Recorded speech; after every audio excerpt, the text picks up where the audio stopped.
I keep telling myself this story is about a glitch. That's the only way I can sit here with my laptop open at night, cursor blinking in a Discord server I've had muted for years, and not unplug my router and throw the whole machine out the window. A glitch implies accident, randomness, something that can be fixed if you find the right setting, clear the right cache, update the right driver. A glitch is the universe shrugging. But what happened doesn't feel like a shrug.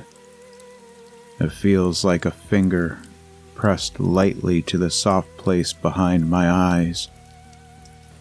It feels like something patient, something that knows how people work, something that understands that we can endure almost anything as long as we're allowed to call it coincidence. The server is still there. It hasn't moved. It hasn't gone viral. It hasn't spilled into other apps or tried to do anything dramatic. It just waits, muted. And every night, long before my phone vibrates, my body starts preparing for the minute like it's a storm front rolling in. My mouth dries out, my hands itch. I check the clock without meaning to. 4:43. Then the world feels like it holds its breath.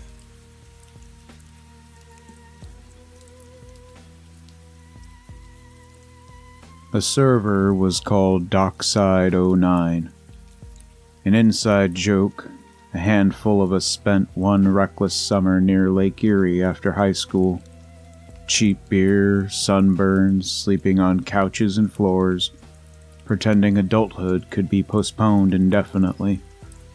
We were the kind of friends who swore we'd always stay close, the kind who made plans for the next summer before the current one was even over, the kind who took blurry photos at night and posted them with captions like forever and never changing. There were 8 of us, if you count the way we counted back then.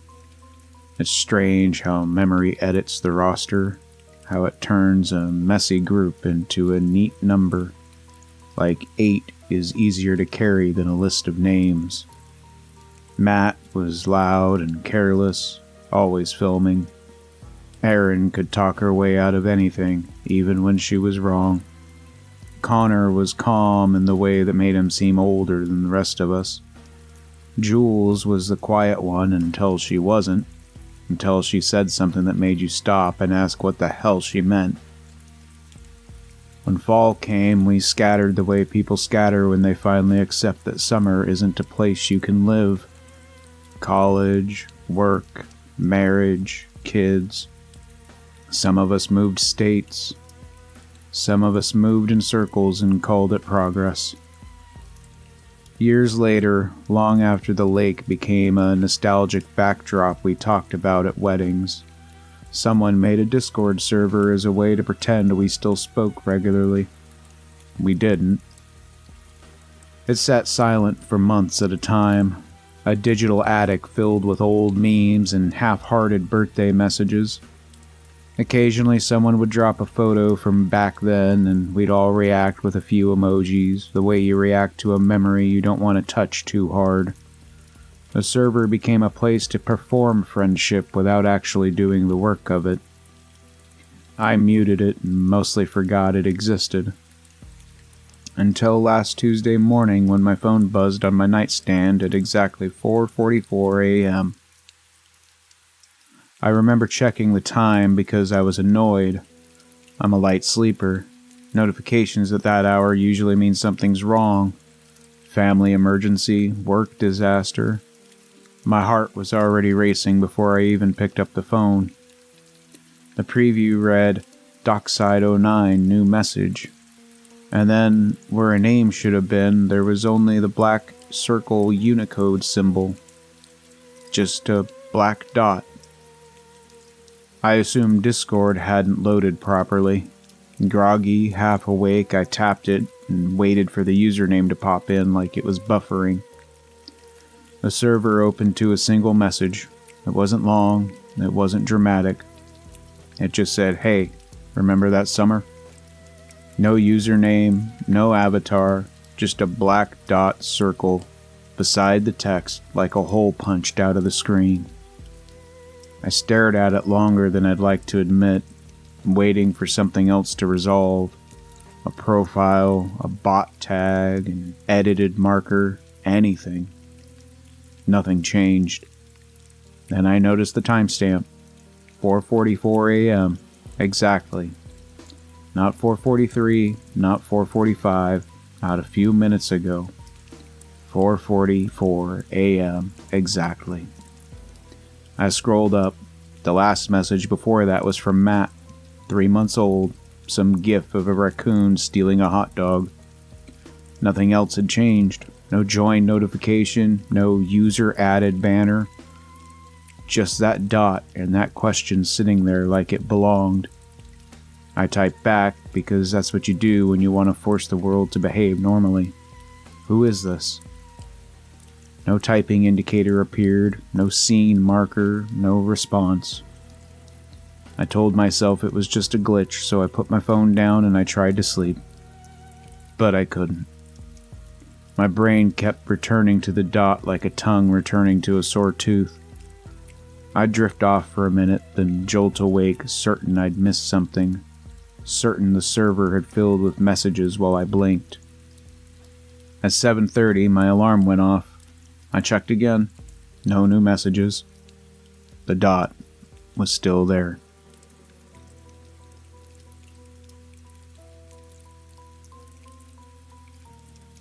Later that day, while eating lunch at my desk, I finally brought it up in the server. I tried to keep it casual. I asked if anyone had added a bot or invited someone overnight. The replies came fast, too fast for comfort. At first, it was confusion, then denial, then that sinking moment when everyone realizes they're describing the same thing from different angles. No one knew what I meant. No one had added anybody. Then someone, Connor, asked a question that hit like a hand on the back of my neck. "Wait, you all saw it too?" Screenshots followed, one after another. Same black dot, same message, same timestamp, 4:44 a.m., sharp as a knife edge. It wasn't just my phone. It wasn't my sleep fog. It wasn't a corrupted display on one device. Whatever it was consistent. We checked the server member list. 8 of us, same as always. And one extra entry at the bottom. No name, no status, just that black circle. Discord wouldn't let us click on it. Right-clicking did nothing. Hovering didn't bring up a profile. It didn't even show as offline. It wasn't away, it wasn't invisible, it wasn't do not disturb. It was just there. Matt tried to laugh it off. He said something about a ghost user, like that was a funny concept instead of an alarm bell. Erin posted a couple of question marks like she didn't want to be the first one to take it seriously. Jules wrote that Discord had been acting weird lately. I laughed along because that's what you do when something unsettles you but hasn't crossed the line into impossible yet. But while everyone joked, we all did the same thing. We kept refreshing the app like we could force the dot to become a normal name. We checked the audit logs. Nothing. No invites, no join history, no permissions changed. We checked our own accounts too, like the problem might be one of us. We compared the member list. We compared who had admin rights. We compared what roles existed. 8 names. 8. And then the dot sitting below them, like a footnote. Someone suggested it might be a deleted account that Discord couldn't render. Someone suggested it might be a display bug where a non-Latin character just wasn't loading. Someone even suggested it might be a bot that got removed but left a corrupted entry behind. Every explanation we offered was really the same explanation. This is normal. We just haven't found the normal reason yet. That night, I muted the server again out of habit. I told myself I didn't want my phone lighting up over some dumb Discord glitch. But that wasn't the real reason. The real reason was that muting it felt like putting a lid on something. Like if I didn't look, it couldn't look back.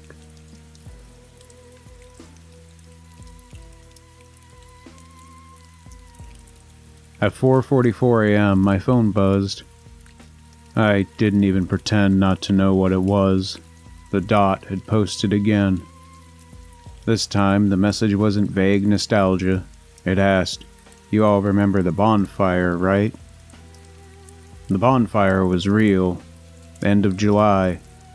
We dragged pallets down to the beach and nearly got fined by the cops.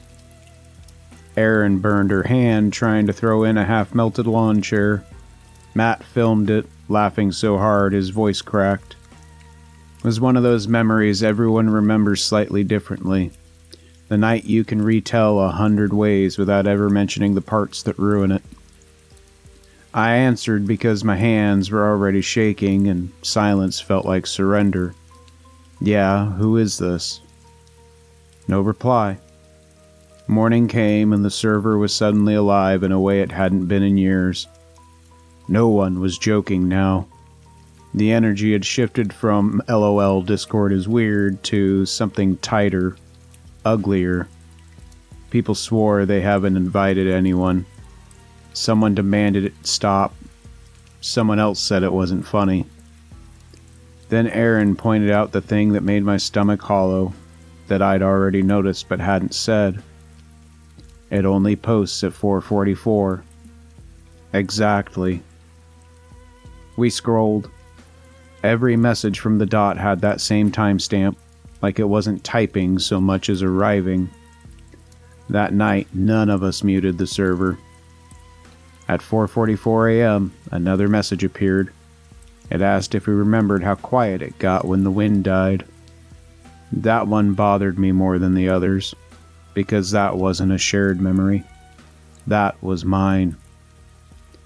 I remembered standing at the edge of the water, watching the flames flicker lower, hearing nothing but the lake lapping at the shore. I remembered noticing, very clearly, how the air suddenly went still, as if the world had paused. I remembered the way the fire sounded different without the wind feeding it. I remembered thinking irrationally that the lake was listening. I had never said that part out loud, never typed it anywhere. I didn't respond. The next morning, Jules messaged like she was trying not to hyperventilate through her fingers. She said it knew things, private things. Then she DM'd me separately. She asked if I'd ever told anyone about the pier, the night she went out there alone. I hadn't. None of us had. I sat at my desk staring at her messages and I realized something else. I had forgotten about the pier. Not completely, but enough that it wasn't part of the story I told when I remembered that summer. Jules said she'd walked out there because she couldn't sleep, that the boards had been damp, that the lake had been black, and that the wind had felt wrong. And as I read, my memory tried to offer me the comfortable version. We were kids, we were reckless, it was fun. But the dot kept speaking through the gaps like it had its own version of the story. A version that didn't let us edit.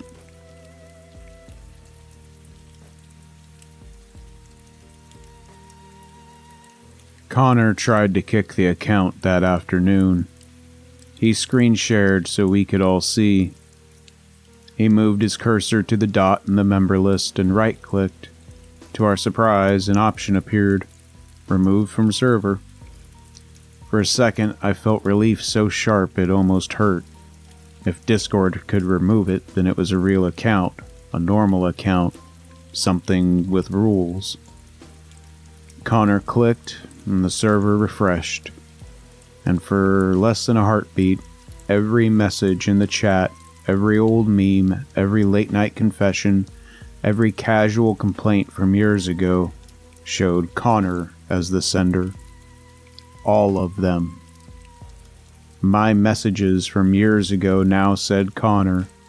Aaron's birthday message to Jules now said Connor. Matt's raccoon gif now said Connor. It was like the server had been stamped, one heavy name pressed over everything. Like identity was just a label you could slide onto any history you wanted to rewrite. Then it snapped back. The dot was still there. Connor went very still. He asked if we'd seen it. We had. The worst part wasn't the glitchy swap. The worst part was how natural it looked for that split second. How easily the server accepted the wrong author. Connor logged off immediately. Then he stopped answering calls, stopped answering texts. Like he'd stepped out of the world the way a cursor steps off a screen. At 4:44 a.m., the dot posted again. It said, Connor always leaves early. We didn't laugh. We tried reporting the account. Discord support replied with something automated and useless. They couldn't locate the reported user. Matt suggested deleting the server entirely. Erin hesitated. She said the words out loud this time, not as a joke. What if it follows us? We laughed, but it wasn't humor. It was a reflex, like whistling in the dark. We didn't delete it. And I hated myself a little for the relief that I felt when no one deleted it. Because some part of me wanted it to stay. Some part of me wanted an excuse to finally remember what we'd spent years avoiding.